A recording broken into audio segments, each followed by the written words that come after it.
adhérents de Civitas, simples sympathisants, d'être venus aujourd'hui pour écouter cette conférence sur le thème donc d'un nouveau souffle de Maurras, ou l'alliance des peuples natifs sous la bannière de la Croix.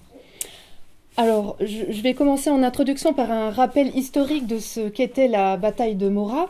Bien sûr, vous connaissez tout cela très bien, donc je ne vais rien vous apprendre, chers amis suisses, mais c'est aussi pour ceux qui nous écoutent, qui regarderont cette vidéo, notamment les Français, et qui pourront comprendre voilà, quel esprit nous essayons de retrouver aujourd'hui. Donc, à l'aide de cet excellent livret, notamment prêté par Alain Speth, La démocratie en Suisse, de Maître Lauvet, j'ai pu un petit peu comprendre quel est votre état d'esprit provenant de votre histoire et de cette bataille centrale pour votre identité, votre patriotisme, la bataille de Maurras. Alors, quel était le contexte à l'époque? Eh bien, il y avait naturellement le royaume de France, gouverné par le roi Louis XI. Louis XI, qui était le fils de Charles VII, emmené à Reims par Sainte Jeanne d'Arc. Et en face, il y avait donc un vassal qui était très important parce qu'il était le chef du duché de Bourgogne, qui était très conséquent, et qui s'appelait Charles. Il était membre de la dynastie des Valois, marié dès l'âge de 7 ans à la princesse Catherine, fille donc du roi de France Charles VII, et hérite du duché de Bourgogne en 1467. Ce duché énorme s'étendait de la Flandre littorale au duché de Luxembourg jusqu'à Mâcon, c'est-à-dire tout près de la frontière suisse. Or, ce duc avait une volonté de puissance qui dépassait toutes les bornes. Donc, il voulait constituer un royaume bourguignon qui soit en mesure de concurrencer, voire de supplanter le royaume de France. Confronté en 1468 à une révolte de la ville de Liège, qu'il pense secrètement financée par le roi de France Louis XI, dont il était vassal, Charles le Téméraire rompt avec la France et veut unir en un seul bloc ces différents petits États, donc de la Belgique jusqu'en Suisse, en un seul royaume. Un projet qui suscite très vite l'inquiétude de Louis XI et des princes allemands, qui redoutent une expansion française outre-Rhin, qui devient réalité lorsque Charles achète les villes de la Haute-Alsace et impose son protectorat au duché de Lorraine, prenant ensuite carrément le titre de grand-duc d'Occident. En 1473, le même Charles se tourne vers l'empereur Frédéric III pour tenter d'obtenir la constitution de la Bourgogne impériale en un royaume. Mais, en souverain prudent et avisé, l'empereur se tourne vers le roi de France et ils concluent tous deux une alliance pour contenir l'ambitieux Charles ou Charles le Téméraire. Le roi de France, fin stratège, plutôt qu'une guerre directe coûteuse, finance alors en 1474 une révolte des cités alsaciennes appuyée par les cantons suisses, dotés d'une armée redoutable. Cette armée provient d'alliances entre petits États depuis le XIIIe siècle dans un but défensif. La charte des prêtres est signée entre les communautés en 1370 déjà et mentionne pour la première fois le terme de confédéré. Le duc de Lorraine René II, lui, rejoint cette ligue qu'on a appelée Ligue alémanique ou Ligue de Constance, composée des adversaires suisses et alsaciens et désormais lorrains contre Charles le Téméraire. Cette union des forces pour la souveraineté des royaumes légitimes, français, germaniques et helvétiques, est celle des fameux confédérés.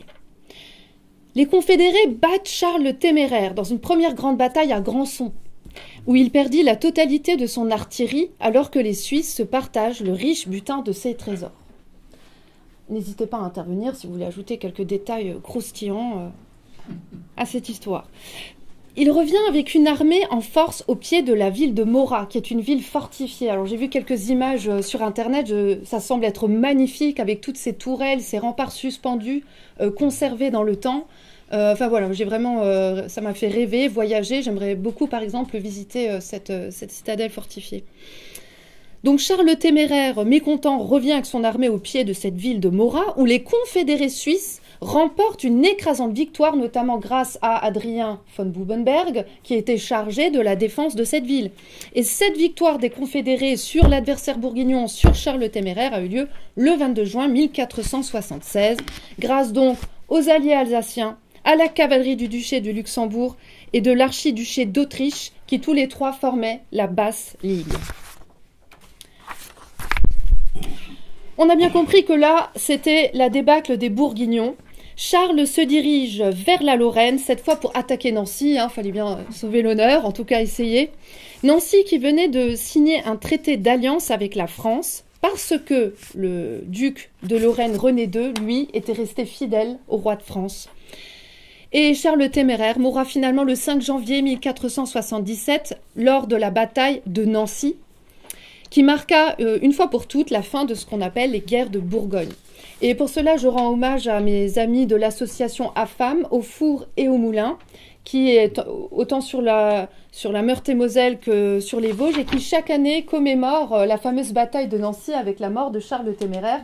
Donc le jour J, le 5 janvier, voilà, il y a toujours un discours, on entretient la mémoire, c'est notre devoir de mémoire, mais aussi finalement ce lien entre la Lorraine et la Suisse. Enfin, moi, ça me semblait important de le dire, ils font un merveilleux travail. Donc voilà pour ce qui est de l'épisode purement historique en synthèse. Je vous le redis, n'hésitez pas si vous voulez intervenir d'une manière ou d'une autre. Mais je voudrais maintenant aborder quel sens on pourrait donner à cet événement historique. Juste pour les batailles des Suisses, des oui. confédérés, on a ce qu'on appelle la grande prière des confédérés. Avant chaque bataille, les confédérés priaient des heures et des heures sur l'ordre de leur chef. Et ils priaient en bougeant. En bougeant ? À genoux, debout, couché, à genoux, debout, couché. Et grâce à ça, à la grande bataille de Granson, les chefs voyaient les coups de canon partir. La lumière va plus vite que le boulet. Alors ils disaient à leurs hommes, couchez. Et vu qu'ils avaient prié, ils se couchaient très vite. Et les boulets passaient par-dessus. Ouais, c'est incroyable. Ils ont pris toute l'artillerie comme ça. Ah oui. Cette prière dont vous parlez, c'est celle qu'on a récitée tout à l'heure ? Non. Non, c'en est une non, autre, c'est pas celle-ci alors. Ah oui, d'accord. On a le texte, je l'ai si jamais. Ah très bien, bah oui, ça peut être intéressant. Bah, merci beaucoup. Oui, on va parler un petit peu de ça justement. Donc, quel sens donner à cette bataille de Morat premièrement ? C'est comprendre le lien privilégié qui existe entre la France et la Suisse. Parce que cette première alliance entre nos deux terres eut lieu entre Charles VII et les 8 cantons confédérés déjà dès 1464, donc environ 20 ans avant la bataille de Morat. Pour la première fois, ce qui est important là, c'est la mention du mot de paix perpétuelle. Le roi français dépêcha un ambassadeur qui était Jean de Beuil et qui fut le premier envoyé du royaume de France en Suisse. Le roi pouvait obtenir des soldats suisses et les confédérés, eux, en échange, faisaient commerce avec la France. Or, les Suisses étaient considérés déjà comme les meilleurs soldats de l'époque, aussi parce qu'ils avaient une arme secrète, l'arbalète. Cette arme qui faisait peur à toutes les autres garnisons. Un dicton prétendait qu'être leur allié était un gage de victoire. Aussi, le rapprochement de la France et des confédérés avait donc un intérêt réciproque. Louis XI, dont on a parlé tout à l'heure, renouvela donc cette alliance en 1470. Il donnait des droits préférentiels aux confédérés qui pouvaient venir commercer en France, mais sans payer les taxes de douane. Une source de richesse exceptionnelle à cette époque. Donc, votre réputation ne date pas d'hier, si je puis dire. Louis XI fit jouer l'alliance, soutenant financièrement les confédérés afin d'obtenir leur concours pour abattre, comme on l'a vu, Charles le Téméraire, duc de Bourgogne. Quelle a été l'évolution de cette alliance du Moyen-Âge ? Un autre épisode important, c'est que cette alliance s'est perpétuée déjà jusqu'à Louis XIV, puisque le 24 septembre 1663, le roi de France, précédé des 100 Suisses et suivi de 33 ambassadeurs des cantons confédérés, pénétra dans Notre-Dame pour renouveler cette alliance perpétuelle. Donc là, on voit bien finalement que c'est plus qu'un traité. Il y a une dimension qui est beaucoup plus forte. Cette confédération est amenée à durer, on le sent très bien. Et comme le dit le pacte lui-même, c'est une paix perpétuelle parce qu'il est mentionné « s'il plaît à Dieu perpétuellement ». Enfin, j'ai trouvé ça magnifique, j'ignorais totalement, c'est grandiose. Voilà, donc il y a vraiment un lien de foi aussi entre la France, la Lorraine et la Suisse. D'ailleurs, à ce sujet, je voudrais rajouter dans l'évolution de cette coopération, de cette alliance entre la Suisse et la France, et cette pensée pour tous les fidèles gardes suisses qui ont laissé leur vie dans l'épisode du 10 août pour la défense de notre bon roi Louis XVI, voilà, qui est mort dans les circonstances qu'on connaît. Et on voit finalement que ces liens s'inscrivent dans notre histoire propre, presque comme dans notre sang. Il y a vraiment quelque chose d'inscrit là, dont on doit prendre conscience pour aujourd'hui, pour le combat qu'on doit mener aujourd'hui. Donc cette alliance, voilà, on l'a vu, qui est baignée de larmes et de sang depuis longtemps, doit se poursuivre aujourd'hui en 2023 dans l'intérêt de nos peuples. Nous avons besoin aujourd'hui, chers amis, d'une nouvelle Sainte Ligue. C'est l'alliance des Français, des Allemands, des Suisses, une alliance contre un ennemi commun qui impose son hégémonie, par l'uniformité, par la domination. Et c'est pourquoi notre révolte, même si elle ne doit pas être sous une forme de révolution, est légitime. Il s'agit du respect de la souveraineté de notre pays et de la souveraineté de nos voisins. Il s'agit de notre amour pour la paix, qui permet que chaque homme puisse vivre librement, et qui est inhérent à la nature de nos peuples, les Suisses, les Français, les Lorrains, et de nos valeurs qui sont absolument chrétiennes. Valeurs chrétiennes d'ailleurs, d'où provient le code de l'honneur et de la chevalerie, et de nulle part ailleurs. Aujourd'hui, il existe déjà une grande confédération de peuples natifs, une nouvelle ligue catholique dotée de défenseurs bien armés, bien formés et courageux.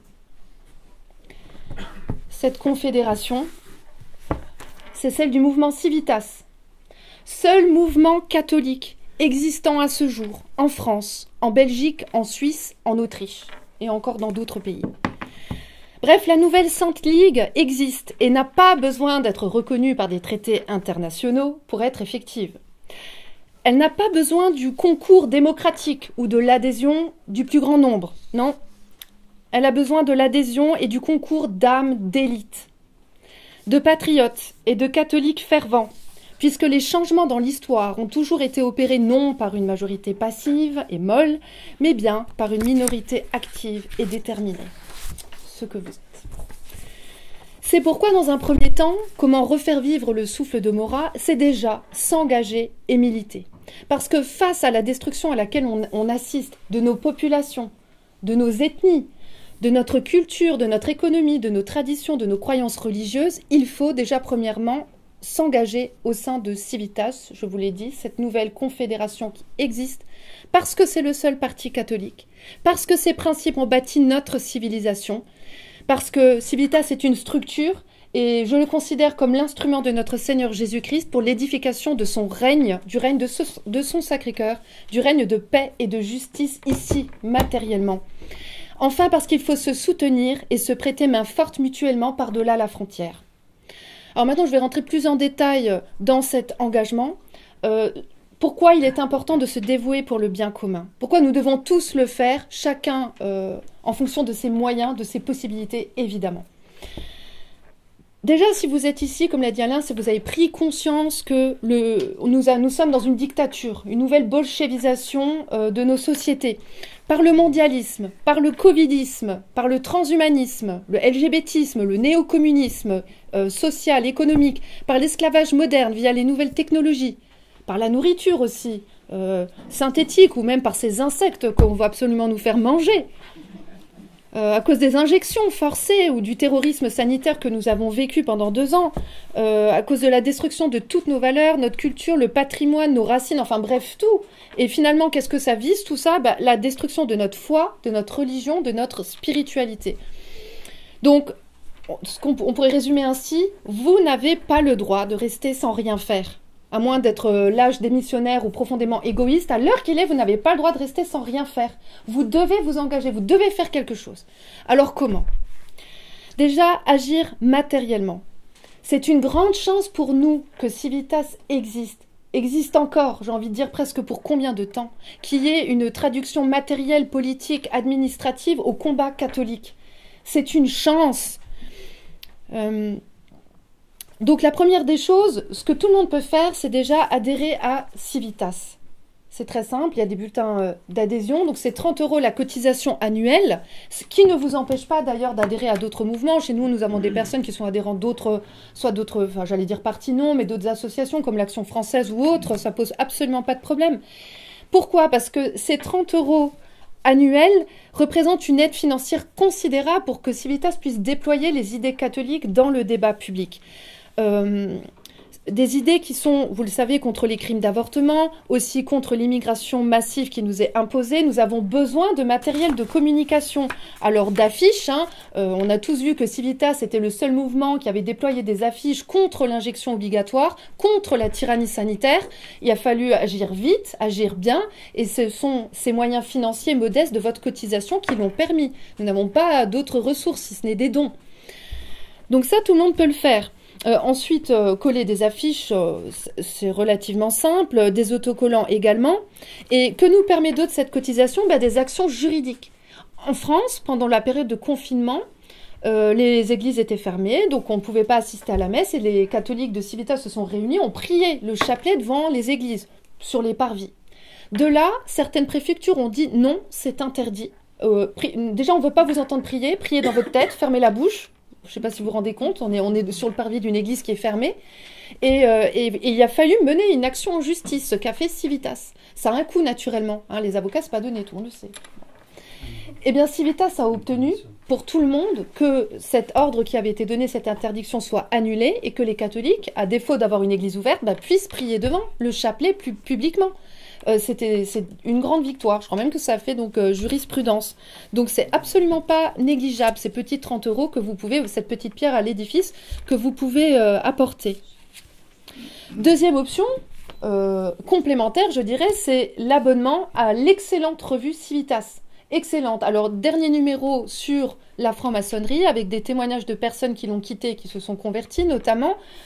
Cette revue paraît tous les 3 mois, il me semble.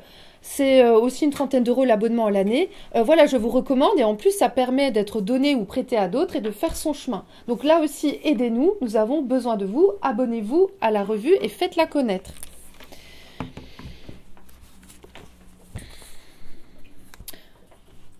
Ensuite, pour ceux qui ne pourraient pas s'investir sur le terrain, alors je pense notamment aux personnes âgées, aux personnes malades ou aux mères de famille, vous pouvez effectivement adhérer, à vous abonner à la revue, faire un peu de publicité sur les réseaux sociaux. Naturellement, le téléphone et cet Internet n'est pas naturel à l'homme et il vaudrait mieux qu'on puisse tous vivre sans, je vous l'accorde volontiers. Mais vu l'état actuel des choses, c'est quand même un outil d'apostolat et on n'a pas besoin de passer trop de temps dessus pour partager une vidéo, une conférence de Civitas, un commentaire, une intervention de Monsieur Escada, quelque chose. Voilà. Si déjà vous êtes sur les réseaux sociaux, merci de partager des contenus catholiques et de faire l'apostolat par ce biais, s'il vous plaît. Il y a aussi la possibilité de prier simplement pour notre mouvement, pour ses cadres, pour les personnes qui y appartiennent. Vous voyez récemment, à Nancy, il y avait eu une exposition blasphématoire d'une dame qui a détourné des crucifix et qui déguisait le Christ tantôt en Mickey, enfin ce genre de choses, c'était abominable. Et donc, avec une petite équipe de fidèles nancéens, on est allé prier un chapelet de réparation devant cette salle d'exposition. Et les mères de famille, qui naturellement ne pouvaient pas se déplacer, puisqu'elles avaient leurs enfants à la maison, ont prié leur chapelet en union avec nous, là où elles se trouvaient. Et j'ai trouvé ça très touchant, j'ai trouvé ça vraiment beau, cette unité dans la prière, et je suis persuadée que, ça nous a donné de la force, et que ça nous a certainement protégés de bien des choses à ce moment-là. Enfin, la troisième option, pour ceux qui ont des enfants assez grands, des adolescents ou des jeunes adultes, emmenez-les à des conférences comme aujourd'hui, emmenez-les à l'université d'été du Pays Réel, à la journée du Pays Réel, pour que jeunes, ils voient toute cette éducation catholique traditionnelle qu'ils ont reçue, quelle est son application concrète aujourd'hui dans les problèmes de nos jours, qui les touchent, qui nous touchent tous. Ça, c'est très important, de ne pas les éloigner de ce monde politique concret. C'est pas une chose d'adulte ou de retraité, c'est pas vrai. Voilà. Et troisième point, donc l'apostolat, ça vous le faites tous très bien, par l'exemple, par le langage chrétien, par la distribution de médailles miraculeuses, par le prêt ou simplement offrir des revues ou des livres chrétiens, le fait de parler de foi. Enfin bref, tout doit être occasion de parler de notre Seigneur Jésus-Christ. Enfin pour les autres, voilà, pour ceux qui peuvent maintenant être actifs sur le terrain, les célibataires, les parents dont les enfants sont grands ou les retraités très actifs, Nous avons besoin de vous sur le terrain, c'est évident. D'une visibilité par le tractage, le collage d'affiches, la distribution de tracts, voilà, qui est très bien fait en plus, puisqu'il présente dans les grandes lignes le programme de Civitas, mais en fait c'est le programme de notre Seigneur Jésus-Christ, tout simplement, de la cité catholique. Donc en distribuer quelques-uns dans les boîtes aux lettres à l'occasion pour faire connaître. Enfin, par la visibilité de notre foi catholique, ne serait-ce que par le port d'une croix sur son vêtement. Voilà. Pourquoi c'est important? Parce que du peu que j'écoute encore des informations à la télévision, on entend tout le temps cette nouvelle rengaine. C'est, tenez-vous bien, il n'y a plus de chrétiens, on est maintenant dans des états post-chrétiens. Je ne sais pas si vous avez déjà entendu ça.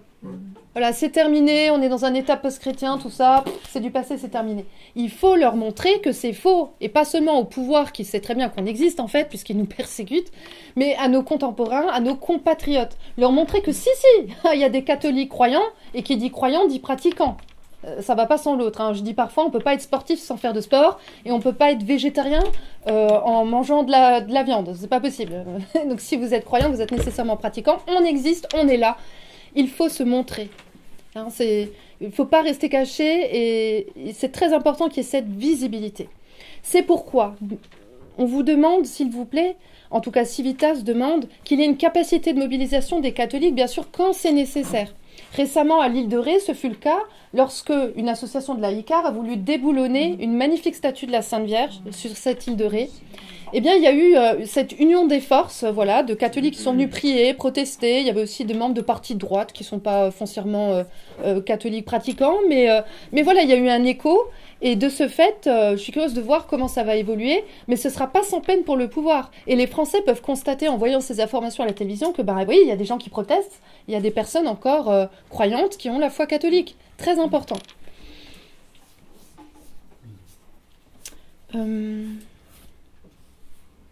Et puis, c'est aussi le fait d'avoir une capacité de nuisance que tout le monde peut faire si on a un peu de temps. C'est par exemple, lorsqu'il y a une atteinte au patrimoine religieux, par exemple, c'est écrire un courrier au maire, un courrier au préfet, au diocèse, par exemple, si le diocèse ne réagit pas. Dans le cadre de cette exposition de Nancy dont je vous ai parlé, il y a une église à 100 mètres, le diocèse est au courant, il n'a absolument pas réagi. Ce n'est pas normal. Et alors, s'il ne bouge pas, c'est peut-être à nous, laïcs, de les piquer un petit peu en leur disant mais c'est à vous de réagir, faites quelque chose. Donc ça, c'est à la portée de tous, surtout que par le groupe d'influence politique de Civitas, il y a des modèles de lettres qui sont faits dont vous pouvez vous saisir. Comme ça, vous ne perdez pas trop de temps à la rédaction. Vous n'avez plus qu'à l'imprimer et à l'envoyer. Voilà. Enfin, dernier point, comment s'engager concrètement ?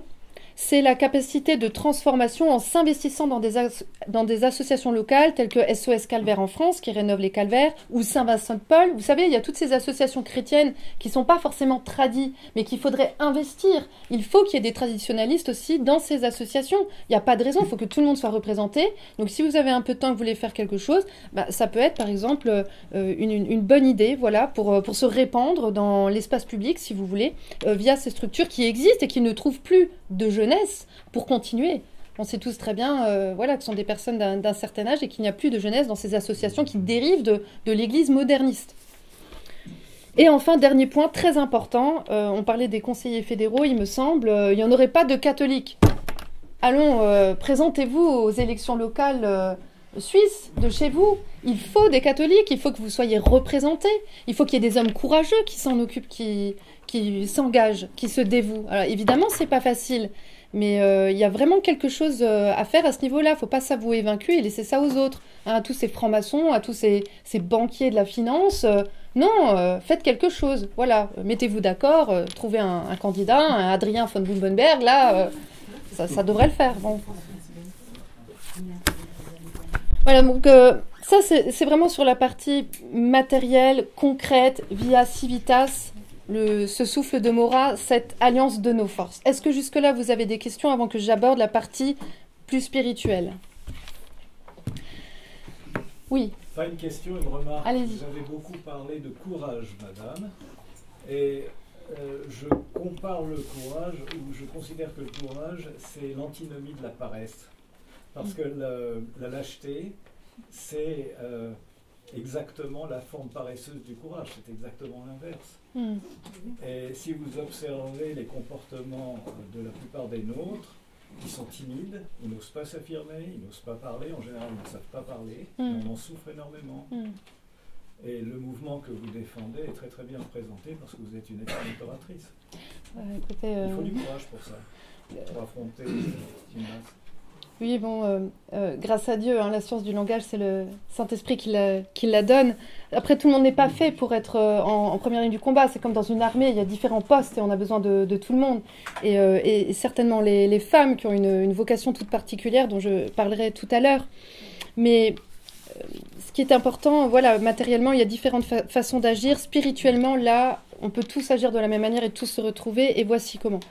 Je considère Civitas comme la structure matérielle dans le combat pour la cité catholique, comme la face immergée de l'iceberg chrétien. C'est en fait l'outil de la bataille extérieure. Tout membre, toute personne qui aspire à retrouver nos valeurs, ce qu'était la Suisse dans son essence, la France pour nous, doit déjà mener la bataille intérieure. Je me souviens un jour d'un excellent prêtre avec qui je parlais de tout ça, nos pays, la patrie, ce qu'on pourrait faire, et qui m'a dit « Vous voulez sauver votre famille et votre patrie ? Ben, c'est très simple, mademoiselle. Sanctifiez-vous » qu'il m'a dit. Et il avait ô combien raison. Alors, comment se sanctifier? Ben, je ne vais pas apprendre ça à nos amis de l'association Saint-François de Sales, les amis de Saint-François de Sales, parce qu'ils sont... comment dire, plein d'amour, plein de charité pour leur prochain, et qu'on voit bien que ce sont des personnes qui prient, qui sont attentives, qui suivent vraiment la volonté de Dieu sous l'inspiration du Saint-Esprit, qui sont attentifs et dociles à celui-ci. Mais je voudrais parler voilà, au plus grand nombre, ou à ceux qui ont rejoint récemment l'Église traditionnelle, voilà, ou récemment Civitas. Comment se sanctifier? Déjà, et pourquoi? Parce que ça nous donne une puissance d'action. Ça nous donne le succès dans les entreprises. Et il est donné en fonction de notre état de grâce. Vous voyez, Sainte Jeanne d'Arc disait « En nom Dieu, les hommes d'armes batailleront et Dieu donnera la victoire. » Oui, mais en nom Dieu. Cet état de grâce qui est donné par la présence du Saint-Esprit en notre âme, qu'on reçoit par les sacrements, eh bien, elle donne aux chrétiens une supériorité surnaturelle. Et ça, on l'a vu dans bien des batailles qui auraient dû être perdues et qui, grâce à Dieu, ont été gagnées. Donc il y a bien quelque chose. Donc il nous revient, militants catholiques, militants qui voulons retrouver l'ordre des choses dans nos pays, d'être et de rester en état de grâce. Pour cela, il est recommandé, je pense que monsieur l'abbé confirmera peut-être, de bien se tenir à ses prières du matin et du soir, à la réception des sacrements, à la messe dominicale, mais également d'y aller en semaine, à la confession fréquente, à la récitation du chapelet quotidien et à la méditation. L'important étant la régularité, la constance, voilà, c'est la condition de base pour être dans cet état de grâce et recevoir ces forces supplémentaires du ciel. En plus, il est recommandé naturellement de faire une retraite annuelle, une retraite de Saint-Ignace par exemple, ou bien de participer au pèlerinage, d'aller à Lourdes, à Fatima, aux pèlerinages locaux de par chez vous, à la vénération des reliques, n'est-ce pas, pour solliciter l'intercession des saints. D'avoir aussi des lectures spirituelles, de lire des vies de saints, les revues, comme l'excellente revue de l'Action familiale et scolaire française, ou la revue Foyer Ardent, que vous connaissez sans doute, ou bien simplement de relire votre catéchisme. Et puis pour ceux qui n'ont jamais lu, de lire le catéchisme, tout simplement. Que dit l'Église? Qu'est-ce qu'on doit faire? Comment on fait pour être chrétien? Enfin, je vous dis ça, moi j'ai découvert tout ça très tard. L'Église moderne ne me l'avait pas enseigné, en tout cas pas à fond. Donc... c'est le seul droit, vous voyez, qui n'est pas donné dans la Société des droits de l'homme. Ah, vous avez le droit à tout, hein, vous pouvez faire n'importe quoi. Vous avez tous les droits, mais par contre, le droit d'être informé des vérités éternelles, celui-là, il n'est pas garanti aujourd'hui. Donc, c'est peut-être à nous d'y remédier, nous qui avons eu cette grâce de les connaître d'une manière ou d'une autre. Donc, bref, quelle est l'attitude que nous devons tous avoir? Eh bien, vivre en chrétien, manger chrétien, hein, pas de viande le vendredi, manger chrétien, chanter chrétien, parler chrétien, dormir chrétien. Élever son regard vers Dieu durant la journée, chanter des cantiques, chanter sa gloire, exercer la charité envers le prochain en se renonçant nous-mêmes, en effectuant en tant que possible des pénitences et des sacrifices, mais tout cela à fond les manettes en 2023, parce qu'il n'y a plus de temps à perdre.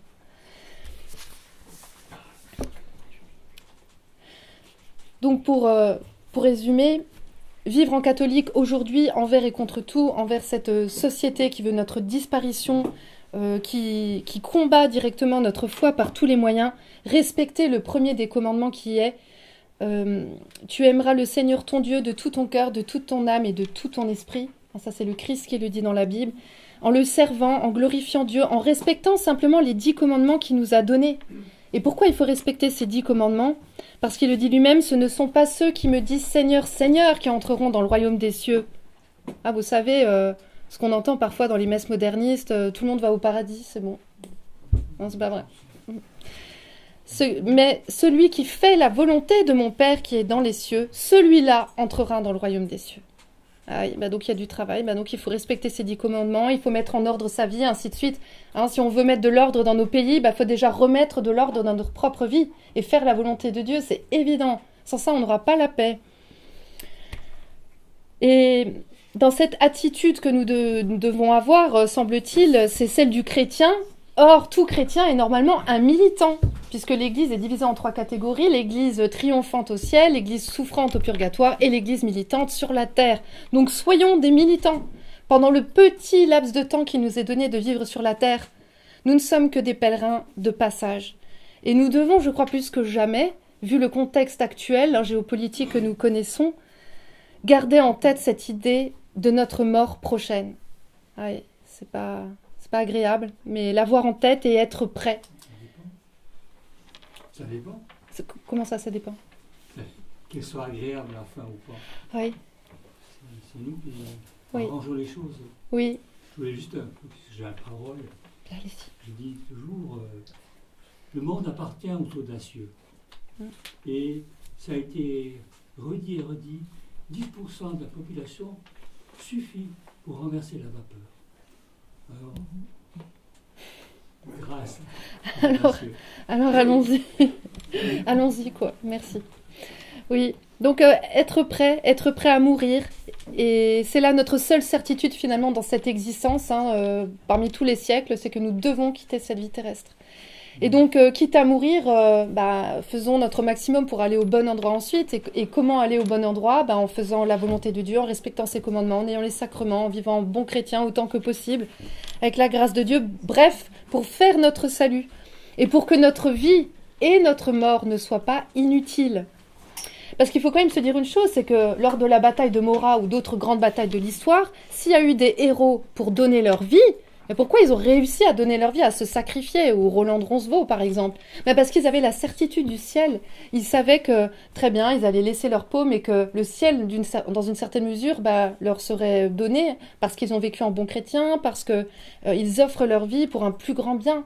Voilà. Donc c'est ça que nous devons avoir à l'esprit. Ensuite, bien évidemment, notre raison de vivre au quotidien, c'est le cas de tous ces fervents catholiques ici, mais je m'adresse à ces personnes dites de la droite patriote nationale suisse. Notre raison de vivre, ce devrait être Dieu. Dieu nous prête seulement vie. Et on a perdu l'habitude de penser chaque jour que c'est lui qui nous la donne, cette vie. Et s'il nous la donne, c'est bien qu'on doit en faire quelque chose, et c'est qu'on lui est redevable. Et peut-être qu'en ayant cette perspective, on vivrait différemment, on orienterait mieux nos actions. Voilà, c'est une petite pensée qui nous revient d'avoir chaque jour pour rester aussi dans l'humilité, dans cette société d'orgueil qui veut que chacun se prend le droit, chacun passe devant l'autre. On voit ça au volant déjà, je te grille la priorité. Et enfin, de partager ce trésor de l'enseignement des vérités éternelles. Voilà, comme je l'ai dit, le temps n'est plus à faire des plans, même pour vous Suisses qui roulez un peu sur l'or, il faut quand même le reconnaître.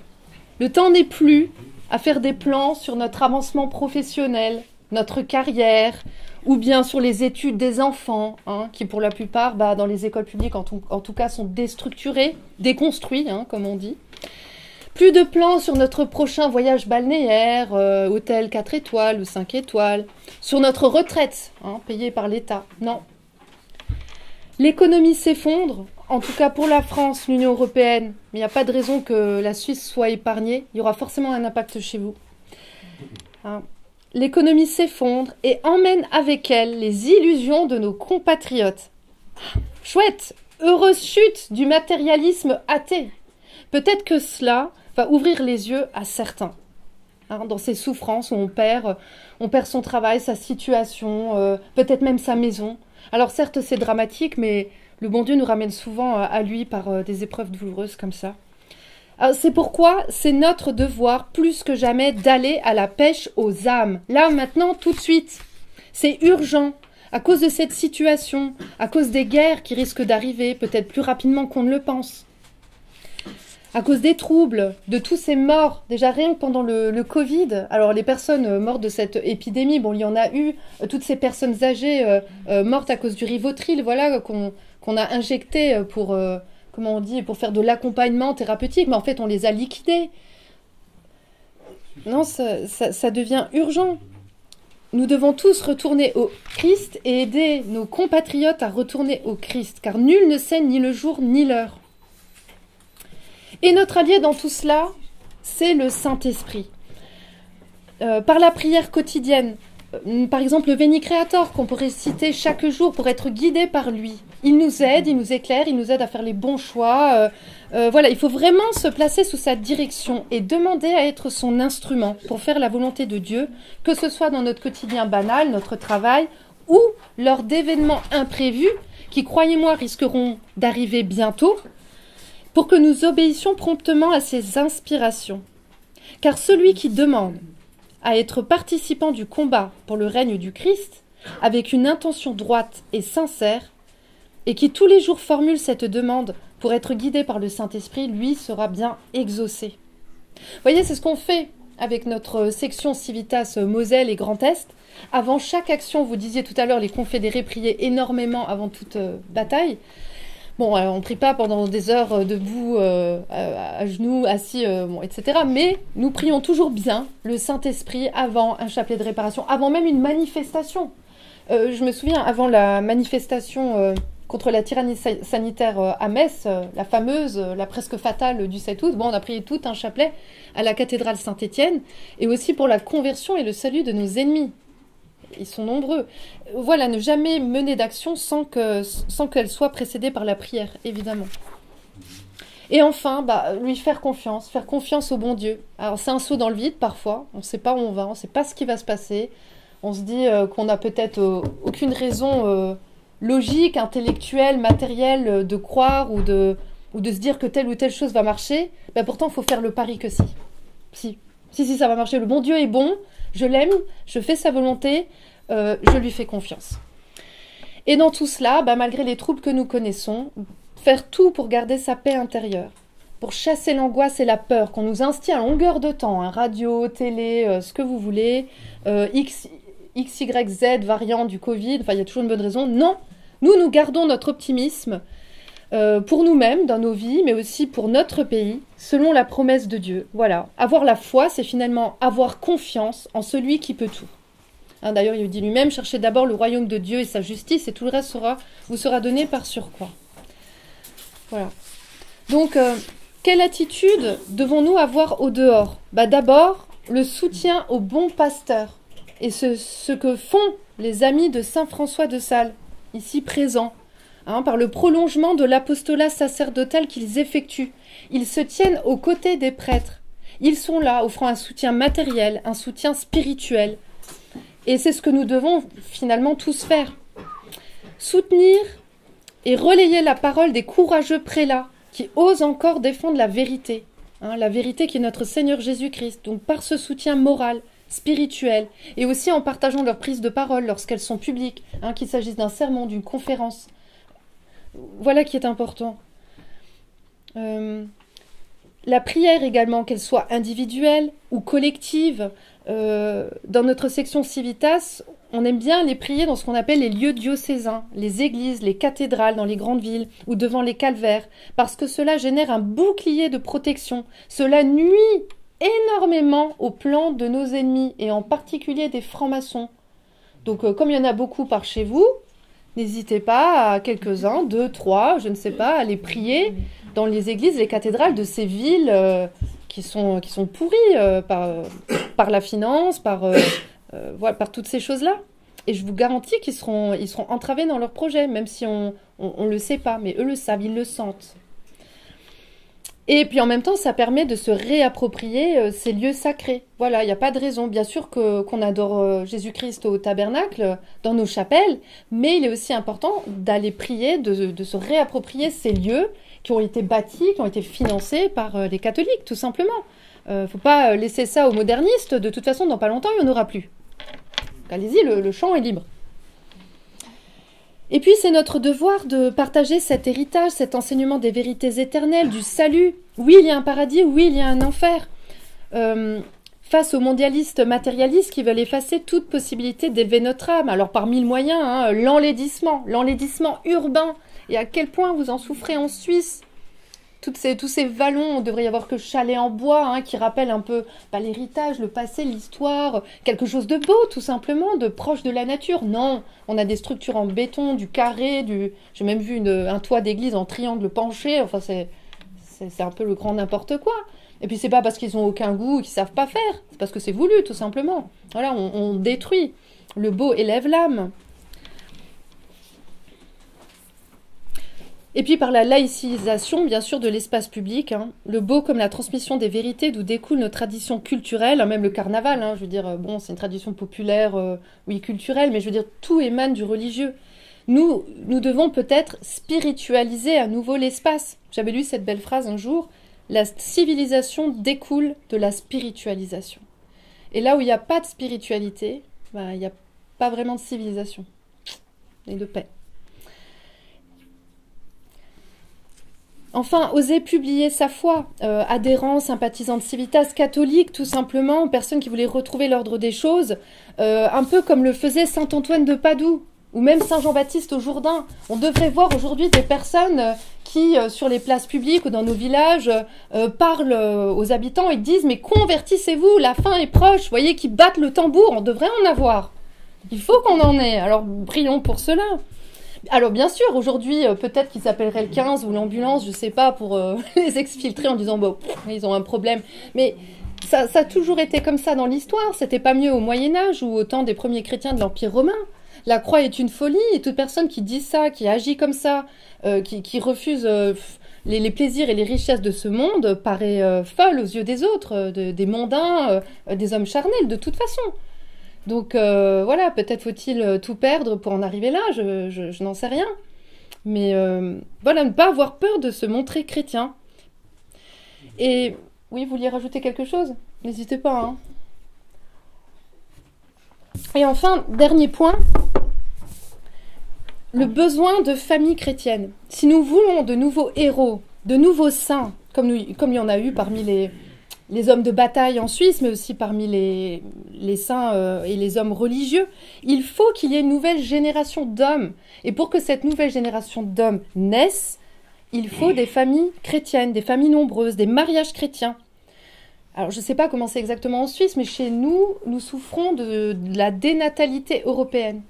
Il y a énormément moins de naissances. Et malgré l'immigration massive, malgré le fait que ces familles d'immigrés, a priori, font beaucoup d'enfants, voilà, parce qu'ils ont un ancrage encore traditionnel dans leur religion, mais c'est un drame, c'est très grave.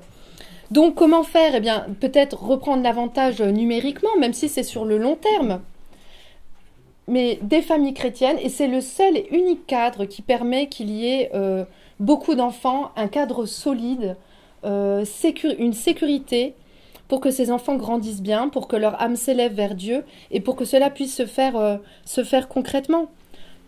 Je crois que nous avons tous besoin de nouvelles vocations religieuses et de futurs bons pères, bonnes mères de famille qui ne peuvent être que des personnes qui sont autant que possible nées dans ces familles chrétiennes. Voilà. Bâtir l'état de chrétien de demain, c'est possible par la génération de familles authentiquement catholiques. C'est le premier fondement de toute société, il ne faut pas l'oublier, c'est la première cellule de l'État, bien c'est la famille.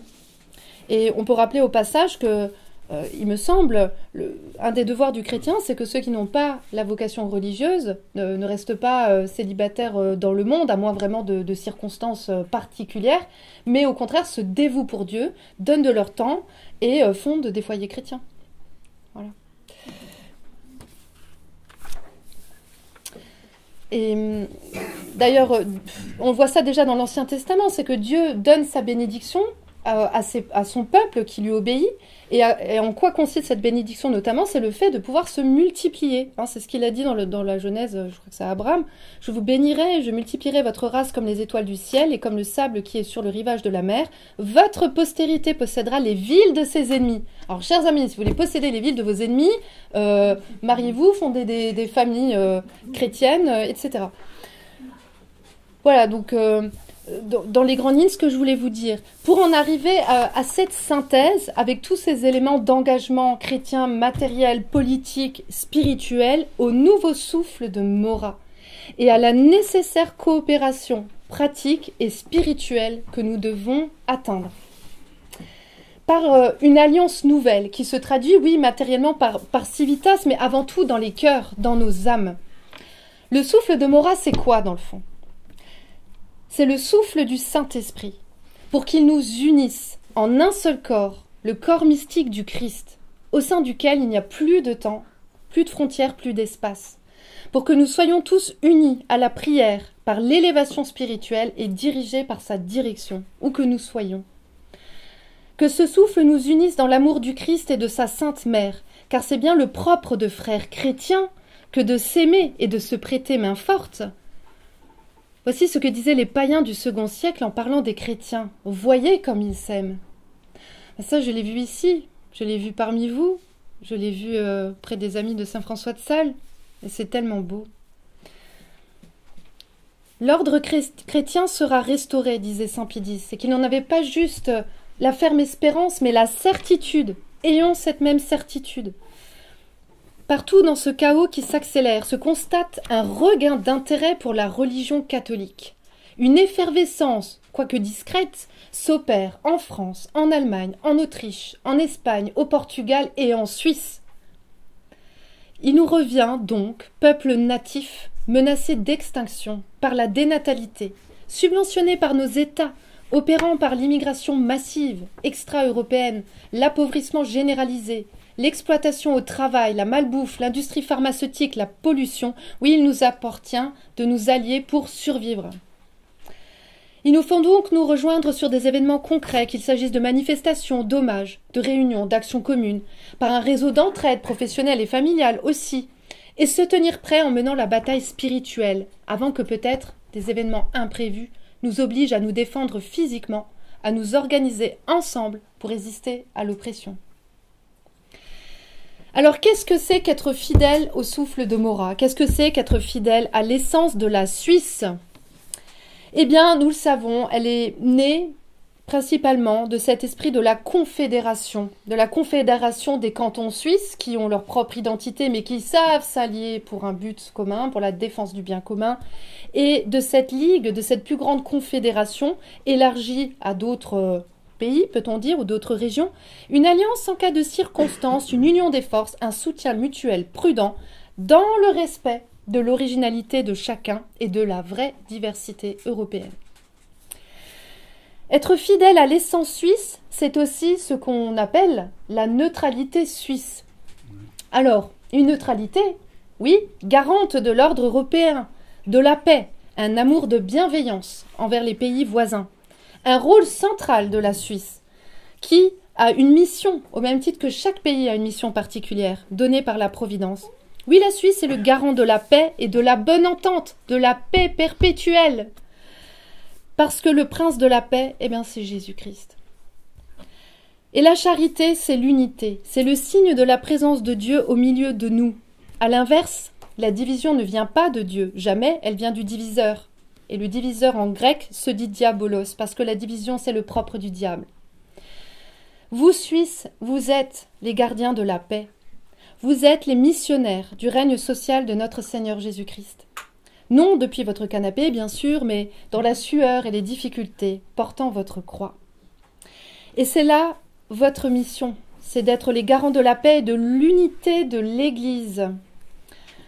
Voyez comme le cœur de Jésus et celui de Monseigneur Lefebvre, certainement, doit être brisé de douleur par les divisions que nous voyons aujourd'hui dans l'Église traditionnelle.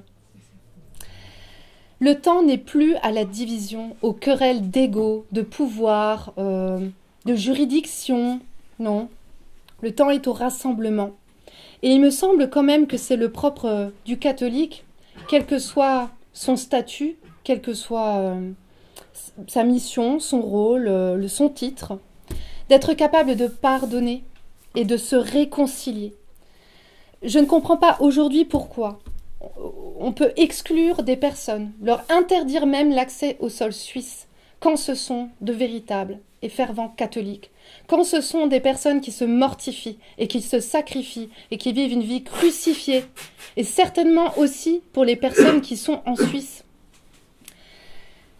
et qui font pénitence pour nous tous. Ça me choque profondément, ça me heurte. Je crois que nous devrions faire quelque chose et mettre un terme à ces querelles. Assez de mépris, assez de querelles d'ego, de querelles inutiles. C'est pourquoi, ici, je m'adresse à tous ces jeunes séminaristes d'Écône, qui sont d'ores et déjà nos héros. Je leur demande de laisser ces querelles à ceux qui les ont peut-être initiés, de tourner la page, de pardonner, de se réconcilier, d'avoir un véritable dialogue avec tous les catholiques, n'est-ce pas ?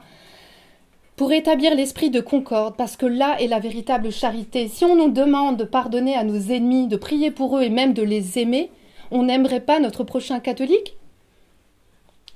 Vous voyez, c'est comme, chers séminaristes, c'est comme si vos parents, parce que vous êtes bons élèves, et Dieu sait que vous êtes tous de bons élèves, vous interdiraient de parler au cancre de la classe, ou en tout cas à celui que le professeur aurait mis au coin et de côté.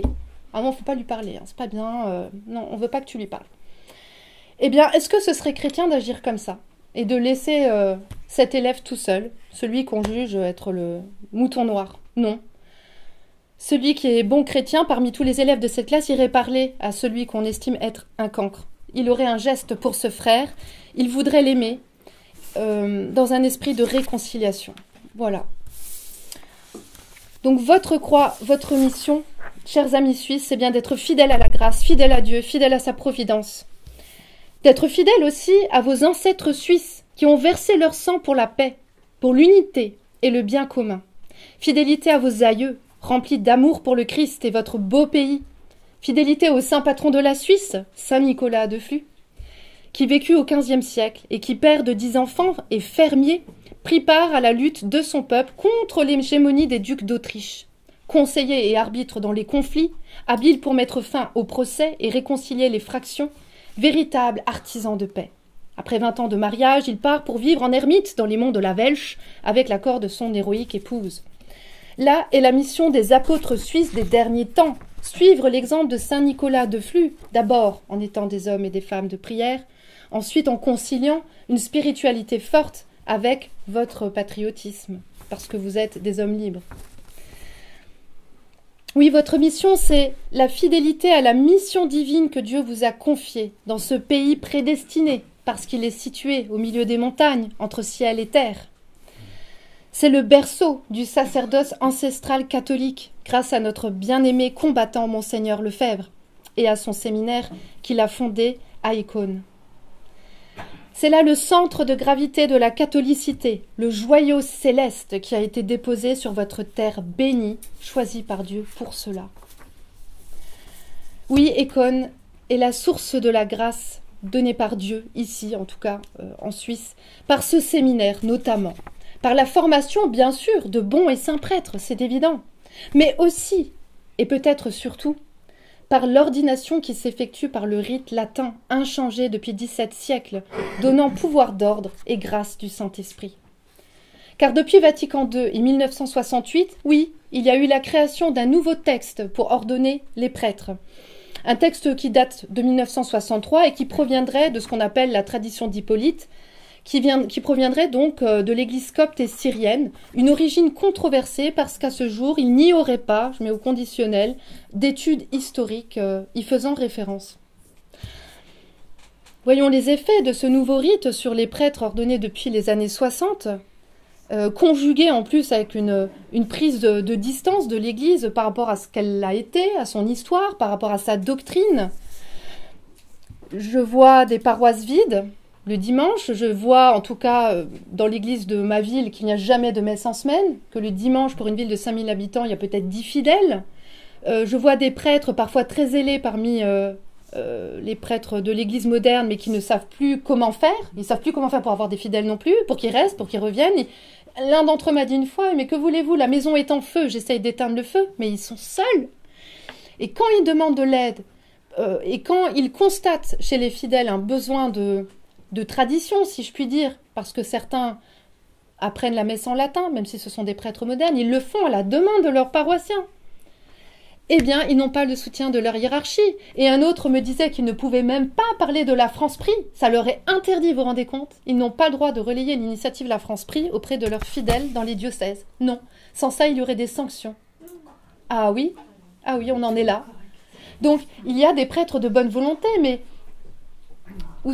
il devrait y avoir des grâces abondantes. Moi, je crois que quand un prêtre issu d'Écône s'installe dans une paroisse, les paroissiens arrivent, les pêcheurs se convertissent. Enfin voilà, c'est extraordinaire. En tout cas, en ce qui concerne l'Est de la France, les paroisses le dimanche sont pleines à craquer. On ne sait plus où se mettre. Et il y a sans cesse de nouvelles personnes qui arrivent.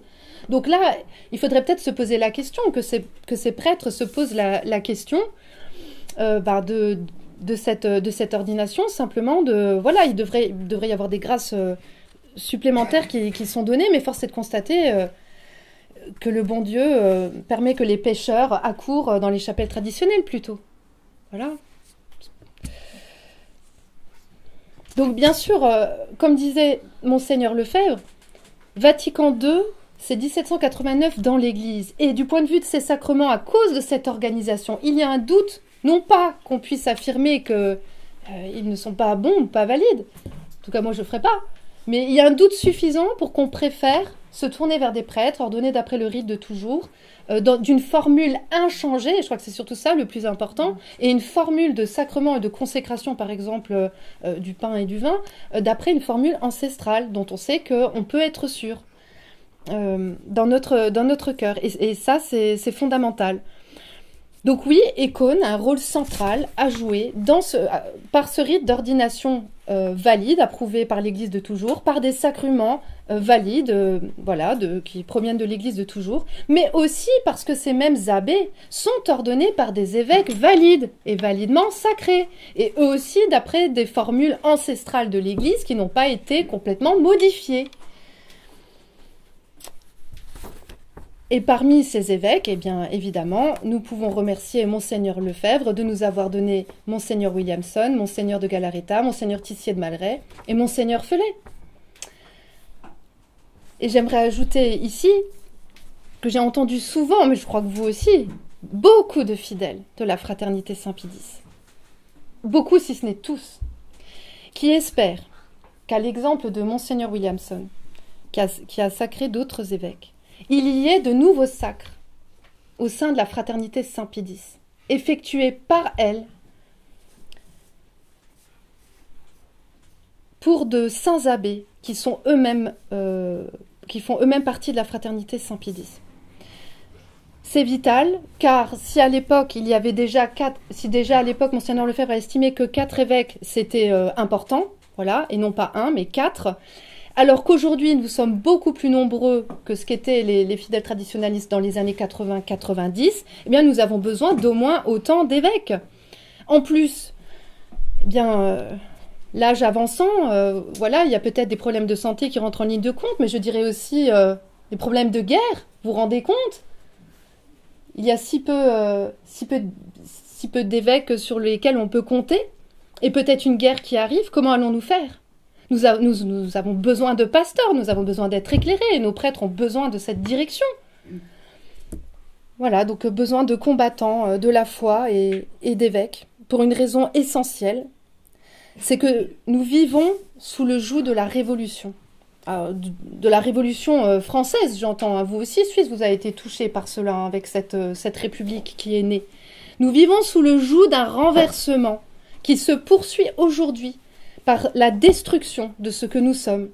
Mais c'est le cas aussi de l'Église, ce n'est pas qu'une révolution politique. 1789, c'est Vatican II, c'est 1789 dans l'Église. Or, il faut s'en libérer. Et pour s'en libérer, pour le triomphe de la Sainte Église, nous espérons de tout notre cœur avoir ces nouveaux pasteurs, de nouveaux évêques, qui sacre de nombreux nouveaux abbés qui vont répandre la grâce divine dans le monde entier par ces sacrements. Et en vertu de quoi? En vertu notamment de cette phrase qu'on trouve dans Isaïe 10, 17. « Le joug tombera en pourriture le jour du sacre. » Le joug tombera en pourriture le jour du sacre. Donc oui, chers amis suisses, vous avez là une grande et belle mission qui est la protection du sacerdoce, des prêtres et des évêques et des prêtres en devenir. Dans ce pays, des sources jaillissantes coulent en abondance l'eau de la grâce divine, de laquelle émanent ces prêtres, ces autres Christ, qui porteront ensuite la grâce divine partout dans le monde entier. L'Église de toujours est éclipsée, certes, mais elle est vivante, elle est montante, chaque jour plus florissante en Europe et dans le monde, grâce à l'œuvre de Monseigneur Lefebvre. Puissiez-vous protéger ce lieu béni, protéger ce trésor et le dépôt de la foi de toujours, jusqu'au triomphe de la Sainte Église et jusqu'à la restauration chrétienne, c'est-à-dire de l'ordre divin, du règne social de notre Seigneur Jésus-Christ dans nos patries terrestres, pour pouvoir, au jour de la mort, rejoindre la patrie céleste. Alors, chers amis, bâtissons ensemble la confédération des chrétiens natifs d'Europe au travers de Civitas.